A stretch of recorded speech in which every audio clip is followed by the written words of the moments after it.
Hello friends, welcome to my YouTube channel कहानियाँ। मेरे channel की पहली कहानी है दोपहरी। अनी के लेखक हैं मिस्टर पंकज कपूर। पंकज कपूर भारत के प्रसिद्ध कलाकार में से एक हैं जिन्होंने काफ़ी फिल्म और टेलीविज़न के लिए काम किया है। बढ़ते हैं उनके लिखी कहानी की तरफ, जिसको मैं आज एक्सप्लेन करूँगी। दोपहरी। यह कहानी एक बूढ़ी औरत अम्मा बी की है और उनके उम्र के पड़ाव में उनके खालीपन की है। हालांकि ये कहानी बहुत ही गंभीर हो सकती थी, पर यहाँ लेखक साहब की तारीफ करनी होगी। उन्होंने इसे बहुत ही सरल अंदाज में पेश किया है। अक्सर हम इंसान अपने उम्र के मदमस्त मोड़ में यह भूल जाते हैं कि एक दिन हमारी उम्र और जवानी दोनों ही ढल जानी है, और उम्र के इस पड़ाव में हम जैसे अपने बूढ़े माँ बाप के साथ बर्ताव करते हैं, कल को वो हमारा सच बनकर हमारे सामने आ सकता है। तो आगे बढ़ने से पहले एक छोटा सा नज्म आप सबके साथ शेयर करना चाहती हूँ। हर वक्त तेरे आने की आस लगी रहती है, हर पल तुझसे मिलने की प्यास लगी रहती है। सब कुछ है यहाँ बस तू नहीं, इसलिए शायद जिंदगी उदास रहती है। बस यही है अम्मा बी की कहानी। अम्मा बी एक 65 वर्ष की बूढ़ी औरत है जिनके पति गुजर चुके हैं और उनका बेटा अपने काम के सिलसिले में अपने परिवार के साथ विदेश में रहता है। पूरी उम्र जिस घर, जिस हवेली, जिस जमीन पर आपने बिता ली, उस जगह को छोड़कर जाना, उनसे जुड़ी यादों से खुद को अलग कर पाना आसान नहीं होता। और इन सब यादों का शिकार अम्मा बी थी, जो अपने बेटे के साथ विदेश नहीं जाना चाहती थी, क्योंकि वो जिस हवेली में रहती थी वहाँ वो ब्याह कर आई थी, अपने शौहर के साथ वक्त बिताया था और अपनी यादों को बनाया था। अम्मा बी की हालत कुछ इस तरह थी। कहने लगी है अब तो मेरी तन्हाई मुझसे, मुझसे कर ले मोहब्बत, मैं तो बेवफा नहीं। अम्मा बी की तन्हाइयों का एक ही सहारा था, उनका मुलाजिम जुमान, जिससे बी कुछ खास पसंद तो नहीं करती थी, पर वो एक ही था जो हर रोज़ बी के पास काम करने आता था और बी उसके साथ वक्त मिलने की राह देखती थी, क्योंकि वो ही था जो इस उम्र में उनसे मिलता और उनकी बातें सुनता था। बी के शौहर के एक मित्र सकीना साहब भी बी के साथ वक्त बिताते थे, जिन्हें बी अपना भाई भी समझती थी, पर वह सप्ताह के एक ही दिन रविवार को होता था। सक्सेना साहब की बेगम गुजर चुकी थी, पर उन्होंने होम्योपैथिक डॉक्टर का काम करते हुए अपना क्लिनिक खोल लिया था, जिसके बदौलत उनका समय कट जाता था और मन लगा रहता था। और रविवार जब वो छुट्टी पे होते, वो अपना समय बी को देते और उनकी परेशानियां सुनते थे। बी उनकी बहुत इज्जत करती थी। तन्हाई का कुछ ऐसा आलम होता है जो सच ना भी हो वो सच लगने लगता है। बी के साथ भी कुछ ऐसा ही आलम था। उनका अकेलापन उन्हें इस तरह से काटने लगा था कि अकेलेपन में उन्हें लगता था कि कोई उनके हवेली में आ रहा है, उन्हें डरा रहा है। उनके कानों में घुंघरुओं की आवाज़ गूंजती थी। यह सारे डरने डराने की बातें रविवार कभी न होती, क्योंकि बी उस दिन अकेली ना होती थी। बी अपने अकेलेपन दूर करने का बस बहाना सोचती रहती थी। कभी जुमान को रिश्वत देकर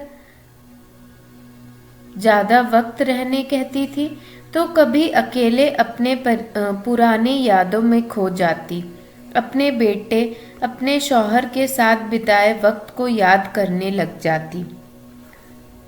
अकेलापन कभी कभी खुद पर इतना हावी हो जाता है कि वह इंसान से ऐसा कुछ करवा जाता है जो सोच से भी परे होता है। इस अकेलेपन को दूर करने के लिए दिन बी वृद्धा आश्रम जाने का फैसला कर लेती है। यह बी के खुद के दिमाग से निकला सोच नहीं था, बल्कि जुमान और उसके साथी का सुझाया था, जिससे उन्हें पैसे की मुनाफत होने वाली थी। और उनके सोच के साथ रजामंदी देते हुए भी उनके साथ एक वृद्धा आश्रम चली जाती है। वहां जाने के बाद बी को वहां उनके शौहर के पुराने मित्र और उनकी बेगम मिलती है, जो अपने बेटों से दुखी होकर वहां रहते थे। एक पल के लिए बी के मन में खुशी की लहर उठ जाती है। उन्हें लगता है जैसे अब उन्हें कुछ फिक्र करने की ज़रूरत नहीं, आराम से रह सकती है। और बी यहाँ हमेशा के लिए आई भी नहीं थी। उनके बेटे के वादे के हिसाब से वह 6 माह बाद भारत आकर वहीं बी के साथ रहने वाला था। पर कहते हैं न, हर चमकती चीज़ सोना नहीं होती। कुछ ऐसा ही आलम उस आश्रम का था। उस आश्रम में जो बी के शौहर के मित्र थे, उन्होंने बी के सामने आश्रम का काला सच लाकर रख दिया था। दिखने में तो वो लोग बूढ़ों को बहुत आनंद से और ख्याल से रखते थे, पर असल में उन्हें खाने तक भी ठीक से नसीब नहीं होता था। यह सुन अम्मा भी बहुत ज़्यादा घबरा जाती, सेना साहब के पास ले जाने को जुमान से कहती है। यह पहली बार था जब सक्सेना साहब ने बी को इतना घबराए हुए देखा था। उन्होंने बी को दवाइयाँ दी और जुमान को अच्छे से फटकार लगाई। उस रात बी अपने हवेली वापस नहीं गई, और यह पहली बार था कि हवेली इस तरह से खाली थी। और उस रात यह भी पता चला कि भी ऐसे ही खाली ना थी, वहाँ बी के परिवार के 2 प्रेमी की रूह सच में भटक रही थी। सुबह होने पर जुमान और सक्सेना साहब के साथ बी हवेली पर आई। अब तक सक्सेना साहब ने बी के अकेला करने बी को अपने साथ एक भाड़ेदार रखने के लिए मना लिया था। भाड़ेदार खोजने का इश्तिहार अखबार में छप गया और इसके मदद से सबिया नाम की एक लड़की, जो बी के मायके जूनागढ़ से थी, बी को भाग गई और बी उसे अपने साथ रखने मान गई। सबिया बी के साथ दोपहर को खाना खाती, रात भी हवेली में सोती, बी के साथ वक्त बिताती थी। बी का वक्त कैसे बीतने लगा अब बी को पता नहीं चलता था। बी को नींदें भी अब सुकून भरी आती थी। सब अच्छा ही चल रहा था कि एक दिन सबिया काम से घर नहीं लौटी। बी उसकी राह देख ही रही थी, तभी बी को एक फ़ोन आया कि सबिया कुछ दिनों बाद घर आएगी। वह कुछ काम के सिलसिले में बाहर गई है, किसी आदमी ने किया था। और यह फ़ोन के बाद बी अचानक से ज़्यादा ही परेशान हो गई और घबरा सी गई। दरअसल बात यह थी कि बी सबिया के साथ इतनी खुश रहने लगी थी कि उसके काम के बारे में उससे कभी पूछा ही नहीं। और अचानक सबिया के ना आने की खबर एक आदमी से सुनकर भी सोच में पड़ गई, जाने वह सही लड़की है या नहीं। उसने अपने बंद कमरे में क्या छुपा कर रखा है। जुमान, जो मन ही मन सबिया को पसंद कर रहा था, वह उसका सच जानने में बी से ज़्यादा बेचैन था। उस रात उस हवेली में फिर से वही मौत सा डरावना सन्नाटा छा चुका था और गुस्से में आकर बी ने सबिया के रूम का ताला तोड़ दिया। रोशनी जलाने पर बी को उसके कमरे से कुछ अधूरे बने हुए रूई के खिलौने के अलावा कुछ भी ना मिला। यह देख बी ने खुद पर बहुत शर्मिंदगी और दुख महसूस किया। बी से सबिया को पहचानने में भूल हो गई थी। बी ने सबिया के ना आने की खबर सक्सेना साहब को भी दे दी थी और उन्होंने फैसला किया था कि अब वो बी के साथ नहीं रहेगी और उसे इस घर से जाना होगा। अपनी उदासी में बी ने उसके अधूरे खिलौने को रुई भरकर पूरा कर दिया और कुछ पल बाद सबिया आ गई। अपने कमरे में थी और उसके आने पर भी वह बाहर नहीं निकली। सबिया ने अपने कमरे का ताला टूटा हुआ देखकर जुमान से नाराजगी दिखाते हुए पूछा, ऐसा किसने किया है? और जुमान ने अपने लड़खड़ाते हुए जुबान से बी का नाम लिया। यह सुन सबिया झट से बोल पड़ी, उन्हें ताले तोड़ने की क्या ज़रूरत थी जब मैं चाबियां उनके तकिए के नीचे ही रख कर जाती थी। और उसी पल बी ने तकिया हटाया और उनके होश उड़ गए। उन्होंने अपनी इस गलती के लिए अल्लाह से तौबा किया। अपने भूल को सुधारने वो सबिया के पास गई और उससे परेशान देखते हुए उसकी परेशानी का कारण पूछा। और बस यही पल था जब बी और सबिया के बीच सब बदलने वाला था। इस पल बी को पता चला सबिया रुई के खिलौने बनाने और बेचने का व्यापार करती है और उससे जूनापुर के व्यापारी से एक बड़ा ऑर्डर मिला है जिसे वह जल्दी से पूरा करके देना चाहती है। बी यह सुनकर बहुत खुश हुई और सबिया की मदद करने का फैसला किया। बी ने अपने तजुर्बे का इस्तेमाल करते हुए सबिया को नए तरीके बताए जिससे वह काम कम खर्चे में करके ज़्यादा खिलौने बना सकती थी। बी ने उसे बताया वो जैसे रुई की जगह पुराने कपड़े के टुकड़ों को भी काम में ले सकती है। बी को ऐसा लग ही नहीं रहा था यह सबिया का काम है। उन्हें ऐसा लगने लगा जैसे यह उनका ही काम हो। वह हर तरह से उसकी मदद करने में लग चुकी थी। बाजार से सामान लाना, उसके लिए दर्जी बुलवाना और अन्य सब कुछ। ना तो बी को उनका अकेलापन सताता था, ना किसी की याद आती थी। वह इस काम में इतनी मशगूल हो चुकी थी कि अलग से उत्साह में रहने लगी थी। इसी दौरान जुमान की शादी हो गई और वो भी खुशी खुशी रहने लगा।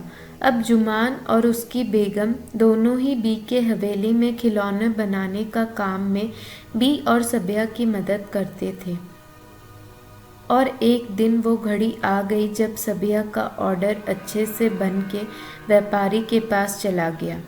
व्यापारी ने बताया कि काम पहले से ज़्यादा अच्छा हुआ है और उसे उसकी मेहनत की कमाई मिल गई। फिर एक दिन बातों ही बातों में सबिया ने बी से उनका नाम पूछा और बी ने बताया उनके शौहर ने उन्हें मुमताज़ नाम दिया था। सबिया जल्दी से अपने कमरे में जाकर बी यानी मुमताज़ सिद्दीकी के नाम पर एक चेक लिखकर बी के हाथों में थमा देती है। रकम लेने से मना कर रही थी पर सक्सेना साहब और सबिया के समझाने पर बी ने अपनी पहली कमाई स्वीकार कर ली। उस रात बी सो नहीं पा रही थी। अपने शौहर की तस्वीर की तरफ देखते हुए बी ने अपने नाम का चेक तकिए के नीचे से निकाला। बी ने अपना नाम पढ़ा जो वक्त के साथ रिश्ते निभाने में कहीं गुमसा गया था। गर्व से अपना सर ऊंचा करते हुए अपने पति के तस्वीर को वो चेक दिखाया और आंख भर ली। फिर वह अपने छत की तरफ गई, चांद की तरफ देखा। चांद जागा हुआ था। चांद ने उनसे पूछा, बी क्या कहना चाहती हो? बी चुपचाप देखती रही पर कुछ न बोली। फिर चांद ने पूछा, बोलो अम्मा, बी क्या कहना चाहती हो? 95 बरस के दबे हुए जज्बात फूटकर चिल्ला पड़े, मैं अम्मा बी नहीं मुमताज़ सिद्दीकी हूँ और यह मेरी मेहनत की कमाई है। ए चांद, तुम जाकर ये मेरे शौहर से कह देना। और कहानी यहीं ख़त्म हो जाती है। मेरे कब्र पे वो रोने आए हैं, हमसे प्यार है यह कहने आए हैं। जब जिंदा थे तो रुलाया बहुत, अब आराम से सोए हैं तो जगाने आए हैं। तो दोस्तों, मेरी एक्सप्लेनेशन इस कहानी की आपको कैसी लगी ज़रूर मेरे साथ शेयर कीजिएगा। मेरी माने तो मुझे यह कहानी काफ़ी पसंद आई। इस एक कहानी में लाखों जज्बात छुपे हुए हैं। यह सिर्फ एक बूढ़ी औरत के अकेलेपन या तन्हाइयों की कहानी नहीं, पर उसके संघर्ष की कहानी है। यह कहानी हमें बताती है एक इंसान के जीवन में दूसरे इंसान का क्या महत्व है, उसके पैसे कैसे काम आ सकते हैं, और सबसे खास बात, रिश्ते निभाने के साथ अपना वजूद कायम रखना कितना ज़रूरी है। आत्मनिर्भर होने से इंसान का मनोबल किस तरह से बढ़ जाता है और उसे कितनी खुशी मिलती है। अगर आपने मेरी पूरी एक्सप्लेनेशन सुनी है तो बहुत बहुत शुक्रिया, और ऐसे ही और कहानी सुनना चाहते हैं तो नेक्स्ट वीडियो ज़रूर देखिएगा। Good bye friends.